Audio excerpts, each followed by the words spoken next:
এরকম নেই। আপনি কার্ড আনতে টাকা, বছর গেলে টাকা, সম্মেলনে টাকা, পিকনিকে টাকা, টাকা টাকা আর টাকা। সম্পাদকের কিন্তু তার সম্পদ শুধু একটা কাগজ। আপনার কি? আপনি শুধু পরিচয় পাচ্ছেন, আপনার শুধু পরিচয়। প্রেস কাউন্সিলের চেয়ারম্যান আমার একদিন বলতেছেন যে আপনারা এগুলো করেন কেন, শাকসবজি বিক্রি করতে পারেন না? আমি একটা ট্রেড লাইসেন্স করে আনুষ্ঠানিক সব কাগজ করে শাকসবজির ব্যবসা দেখা যায়।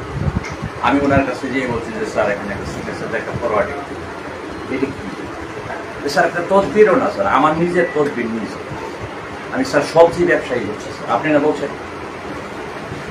তখন বিচারপতি এই যে এই গত বিচারপতির আগের বিচারপতি ছিলেন, আমরা স্যার আপনি না বলছেন, এটা তো আপনি দায়িত্ব নেই বলছেন। একটা সই করে একটা বিমানবন্দর একটা ব্যবসা আছে, বাংলাদেশ থেকে কাঁচামালের ব্যবসা বিদেশে যায়, প্রতিদিন 10টা বিমান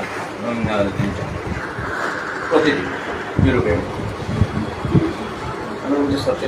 আপনি সিগনেচারও দেবেন এবং আমাদের রাষ্ট্রপতি প্রধানমন্ত্রীকে দিয়ে এই বিজনেসটা আমাকে, এগুলো কিছুই হয়, এগুলো বলার জন্যই বলা আছে, আমি কারো বদলাম বলতে চাই। তাহলে এই হলো বিষয়। তাহলে পাতা ভাই যে উদাহরণটা দিলেন, এটা সমাধান কিসে? সমাধান হলো সাংগঠনিক শক্তি।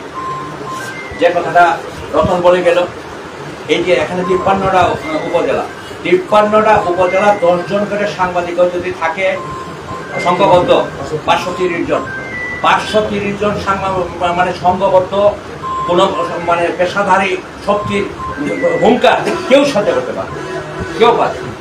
আর সেটা যদি সাংবাদিক হয় তাহলে তো প্রশ্নই আছে। সাংবাদিকরা তো আমার যে আপনি বুঝেন, আমরা 2 জনের সে তিনি বুঝেন, তার সে তিনি বুঝেন, 3 মাস হয়েছে চাকরি করে, 7 দিন হচ্ছে সাংবাদিকতা করে, হ্যাঁ আরো বেশি। এটা প্লাসও আছে মাইনাসও আছে। এই যে আমাদের লাইনটা তো বোঝার লাইন, এটা মেধার লাইন, জ্ঞানের লাইন, কৌশলের লাইন, কিভাবে আপনাকে ট্রাম করা যায় এই বিষয়গুলো। তাহলে এই কথাটাই বোঝাতে চাচ্ছি এটাই যে আমাদেরকে সাংগঠনিক শক্তি যদি আমরা অর্জন করতে না পারি, তাহলে আমরা এই পাতাবাইয়ের মতো, আমাদেরও 71 বছর হবে, আমার 65 চলছে, উনি 71 পার হয়ে 91 হবে, আরও আগাবে, আমারও আগাবে, অনেকের আগাবে, মারা যাব, শেষ।